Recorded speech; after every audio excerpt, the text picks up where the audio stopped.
Hello everyone and welcome to another episode of All This Tech.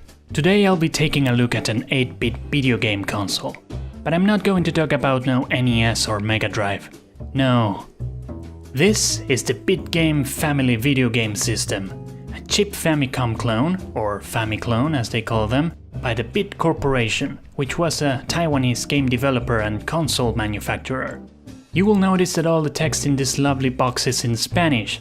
That's because this device was assembled and distributed by a subsidiary of the Bit Corporation in Argentina. The new system that allows taking a professional video game machine and the best titles to your home, boldly claims the copy down here. All the titles of the professional videos now in your home. Alright. Geez, take a look at that Uzi over there. That's some serious business. Inside the box, you will instantly notice that this thing has seen its fair share of use. In fact, it has been in my family for as long as I can remember. Check out this transformer! Yeah, this looks safe, I don't see a problem here. These have to be the cheapest controllers in existence. The buttons are mushy and sticky, and the whole thing feels like it's going to snap in half under the pressure of your fingers.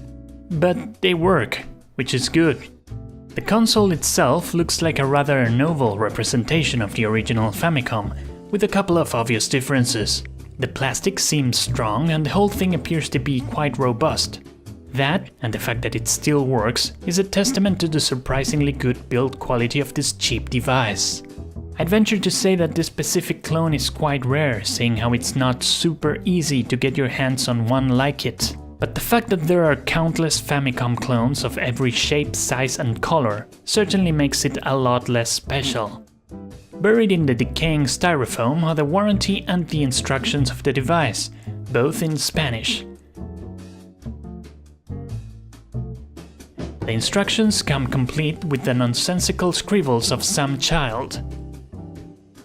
Moving on, inside this lovely vintage shoebox are the games that I have. Now, I'm far from a connoisseur about this kind of stuff, but my understanding is that half of these are pirate or knockoff cartridges and the other half are bootleg games. Here's some footage of each of the games captured from the console itself, so you can have an idea of the quality of its output.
I have some stuff to say about these games, but I want to keep this video about the console, so let me know in the comments if you'd like to see a dedicated video about this beautiful box of games. Working on this project, I noticed a big difference between the footage I captured from my console and the footage I found of the original Famicom games: the speed. At first I thought that my Bitgame family video game system had a slower CPU or something like that. But then I remembered that there's a whole NTSC and PAL difference. I would probably do an awful job explaining it, so if you don't already know about it, you can check the video description for links with information. What I believe is going on is that all my cartridges are for NTSC systems, and since my console is PAL, they all run 16.7% slower.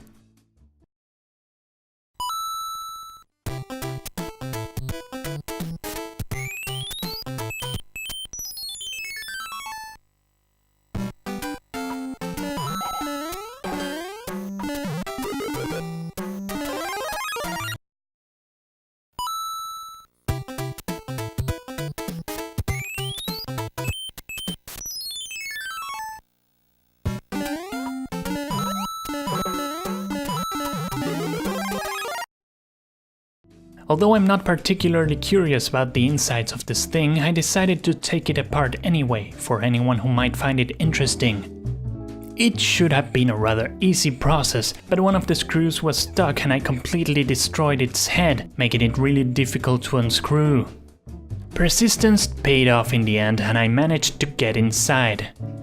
Here's a good look at the guts.